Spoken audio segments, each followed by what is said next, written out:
জনাব ডাক্তার শাহাদাত হোসেন। আমাদের মাঝে এখন বক্তব্য নিয়ে আসবেন সাবেক চট্টগ্রাম মহানগর বিএনপির বিপ্লবী আহ্বায়ক সংগঠনের মেয়র দারোগার মেয়র ডাক্তার শাহাদাত ভাই।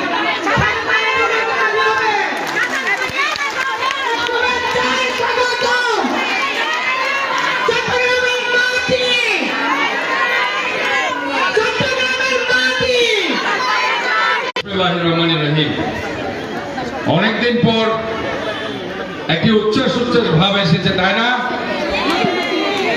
ঠিক বলেছি না? কেন হয়েছে? মহিলা দল মাঠে নেমেছে। আজকে জাতীয়তাবাদী মহিলা দলের উদ্যোগে দেশনায়ক জনাব তারেক রহমানের 31 দফা বাস্তবায়নের যে কর্মসূচি, সে কর্মসূচিকে সফল করার জন্য আমাদের মধ্যে প্রধান অতিথি হিসাবে যাকে আমরা পেয়েছি, যিনি 2017 সালে আমাদের প্রাণপ্রিয় দেশনেত্রী বেগম খালেদা জিয়ার সফল সঙ্গী হিসাবে সে চট্টগ্রাম থেকে টেকনাফ পর্যন্ত রোহিঙ্গাদের ক্যাম্পে ঘুরে এসেছেন এবং ম্যাডামের সাথে সার্বক্ষণিক সঙ্গ দিয়েছিলেন। ওনার সাথে ছিলেন বিএনপির স্ট্যান্ডিং কমিটির সম্মানিত সদস্য বেগম সালিমা রহমান। আজকের অনুষ্ঠানের উদ্বোধক হিসাবে যাকে এখানে আমরা পেয়েছি,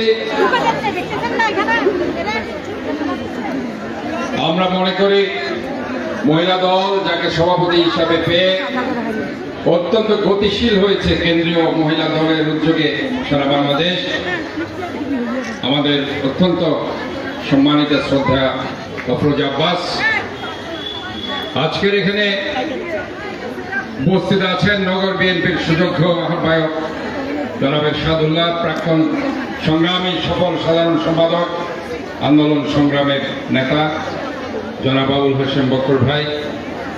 মঞ্চে এখানে মহিলা দলের শাহানা আক্তার শানু উপস্থিত আছেন, আমাদের রাবিয়া বেগম রাবু, কামরুন নেহার, কারুনেসা লিজার, বিশেষ করে সঞ্চালনায় যাকে আমরা এখানে পেয়েছি মহিলা দলের আরেকজন সুযোগ্য কেন্দ্রীয় সভানেত্রী, চট্টগ্রামের কৃতি সন্তান আমাদের নুরিয়ারা সাফা, যার হাজব্যান্ড ক্যাপ্টেন সোফা 1-11 সময় যখন অনেকেই ছিল না, উনি দুর্দান্ত প্রতাপে 1-11 স্বৈরাচারীদের বিরুদ্ধে সেদিন রাজপথে ছিলেন।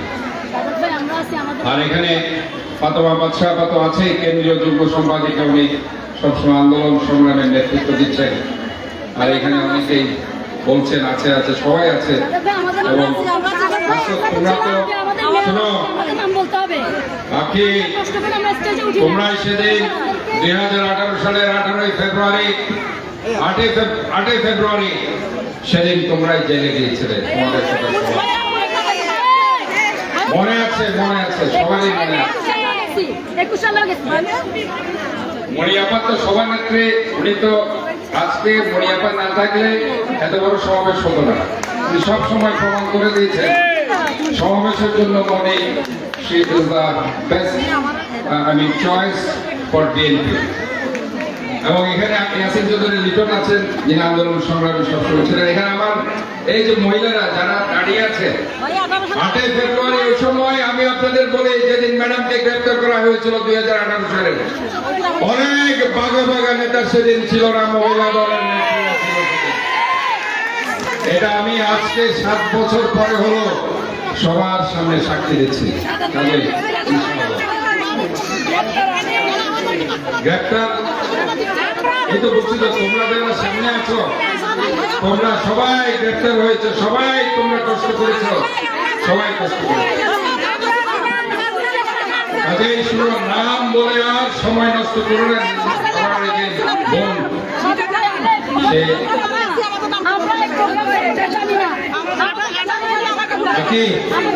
আবার যাই হোক, আজকে এখানে নাম আমি, তোমরা শোনো, তোমরা যারা আমার গ্রামে সামনে বামে আছো, সবাই আন্দোলন সংগ্রাম করেছে। এখানে এমন কোনো কেউ নেই যে আন্দোলন সংগ্রাম করে নাই।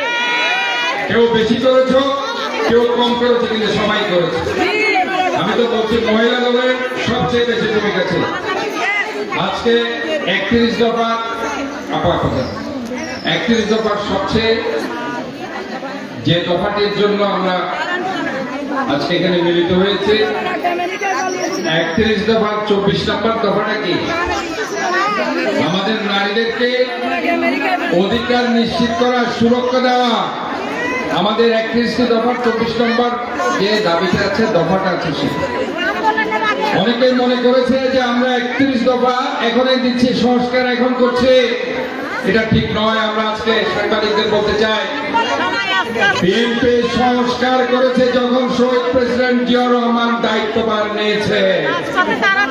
সেদিন বাংলাদেশকে নতুন ভাবে অর্থনৈতিক ভাবে সমৃদ্ধশালী করার জন্য, গণতন্ত্রকে প্রাতিষ্ঠানিক রূপ দেওয়ার জন্য,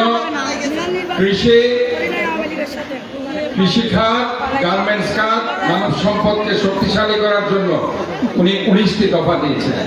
মনে আছে? মনে আছে? একটু বক্তব্য শুনুন। আমি কিছু গুরুত্বপূর্ণ কথা বলছি। 19টি দফা দেওয়া হয়েছে। এরপরে আমাদের নেত্রী বেগম খালেদা জিয়া এই যে 19 দফার মধ্যে উনি একটা কথা বলেছিলেন, শহীদ প্রেসিডেন্ট, এই শোনো, বিশাল একটা পরিকল্পনা দিয়েছিল। এই বিশাল পরিকল্পনার মধ্যে শহীদ প্রেসিডেন্ট জিয়াউর রহমান দেশি বিদেশি চক্রান্তে চট্টগ্রামে উনি শহীদ হয়েছিল 1981 30 মে। ওই বিশাল পরিকল্পনা উনি এস্টাবলিশ করতে পারেননি। এই বিশাল পরিকল্পনা এস্টাবলিশ করেছিল কে জানেন? ওনার এই বিশাল পরিকল্পনা মালয়েশিয়ার মাহাতির মাহমুদ ওনার এই কনসেপ্ট নিয়ে ওই সময় মালয়েশিয়াকে আধুনিক মালয়েশিয়াতে পরিণত করেছে। এটা অনেকেই হয়তো জানে না। মালয়েশিয়ার যে পুত্রজায়া আছে, ওখানে একটা 2020 টাওয়ার আছে, সেখানে শহীদ প্রেসিডেন্ট জিয়াউর রহমানের বিশাল পরিকল্পনা লিখিত আছে। কাজে শহীদ প্রেসিডেন্ট জিয়াউর রহমানের এই কনসেপ্ট ধারণ করে আজকে মালয়েশিয়া উন্নত দেশ হয়ে গেছে, উন্নতশীল দেশ। এরপর আমাদের দেশ নেত্রী, আপসীন নেত্রী বেগম খালেদা জিয়া কি করেছে?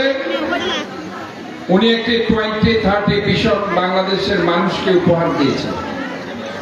সেখানে কিন্তু আজকে যে সংস্কারগুলোর কথা উঠে এসেছে, সবগুলো কিন্তু সেখানে আছে। এরপরে 2023 সালে আমাদের দেশ নায়ক জনাব তারেক রহমান 31 দফা উপস্থাপন করেছে।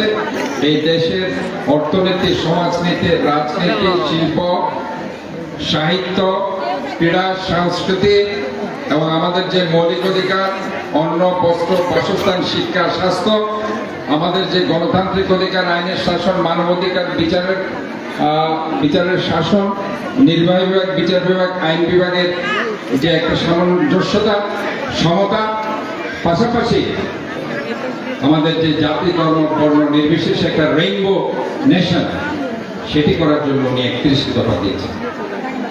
কাজে আমরা মনে করি যে 31 দফার প্রতিটি দফা যদি আমরা বাস্তবায়ন করতে পারি, তাহলে পরে ওই যে শহীদ প্রেসিডেন্ট জিয়াউর রহমানের বিশাল পরিকল্পনা যেটা করে মালয়েশিয়া উন্নতশীল দেশ হয়ে গেছে, আমরাও ওই শহীদ প্রেসিডেন্ট জিয়াউর রহমানের সুযোগ্য সন্তান, দেশ নেত্রী বেগম খালেদা জিয়ার সুযোগ্য সন্তান, দেশ নায়ক জনাব তারেক রহমানের নেতৃত্বে এই বাংলাদেশ হবে একটি দুর্নীতিমুক্ত, সমৃদ্ধশালী, একটি উন্নতশীল বাংলাদেশ, যেখানে মানুষের খাবারের অধিকার থাকবে, শিক্ষার অধিকার থাকবে, স্বাস্থ্যের অধিকার থাকবে, বাসস্থানের অধিকার থাকবে, গণতান্ত্রিক অধিকার থাকবে, আইনের শাসন, বিচারের অধিকার, কথা বলার অধিকার এবং ভোটের অধিকার, যে অধিকার আমরা হারিয়েছি। যার ভোট যাকে দেব তাকে দেব, যাকে ইচ্ছা তাকে দেব, এই ভোটের অধিকার আমরা ফিরে পাবো। কাজে আসুন আজকে 31 দফা বাস্তবায়নের জন্য আমরা সবাই একযোগে কাজ করি, প্রতিটি ওয়ার্ডে ওয়ার্ডে, প্রতিটি ইউনিয়নে। যদি আমরা একসাথে ঐক্যবদ্ধভাবে কাজ করতে পারি, তাহলে এই বাংলাদেশের দুর্নীতি আমরা দূর করতে পারবো। আমরা একটি সুন্দর সমৃদ্ধশালী বাংলাদেশ আমরা তৈরি করতে পারবো, যেখানে আমার মা বোনদের অধিকার আমরা নিশ্চিত করতে পারবো। আমরা একটা সাস্টেইনেবল ডেভেলপমেন্টাল গোল, যেটি সবচেয়ে চ্যালেঞ্জ বাংলাদেশে, সেটাকে আমরা মোকাবেলা করতে পারবো। আমরা একটা ইনক্লুসিভ সোসাইটি, শহর ইনক্লুসিভ বাংলাদেশ আমরা তৈরি করতে পারবো। পরিশেষে চট্টগ্রাম সিটি কর্পোরেশনের সেবক হিসাবে আমি আপনাদেরকে বলতে চাই, আগামীতে যে বর্ষা মৌসুম আসছে, জলাবদ্ধতা আমাদের একটা বড় চ্যালেঞ্জ। আমরা সবাই মিলে এই শহরকে সুন্দর পরিচ্ছন্ন রাখার সংকল্প নিয়ে আমরা এগিয়ে যাব। আমরা আমাদের নালা পরিষ্কার করব, খাল পরিষ্কার করব, আমরা আমাদের জলাবদ্ধতা দূর করব। আমি পরিশেষে আমাদের এই বাংলাদেশ জাতীয়তাবাদী দলের প্রাক্তন সফল সভাপতি, প্রাক্তন মন্ত্রী, প্রাক্তন সংসদ সদস্য জননেতা জনাব আব্দুল্লাহ আল নুমানের আত্মার মাগফিরাত কামনা করছি এবং মাগফিরাত কামনা করছি। আল্লাহ তাআলা ওনাকে যাদের জান্নাতবাসী করুক। আর মনিয়াপা এসেছে মহিলাদের জন্য বড়, আমি বলছি আপনারা হয়তো অনেকে জানেন না, সিটি কর্পোরেশনের পক্ষ থেকে টিসিবির কার্ড আমি ইনশাআল্লাহ দিচ্ছি প্রতিটি পরিবারকে একটি একটি কার্ড, যে কার্ডের মাধ্যমে আপনারা অনেক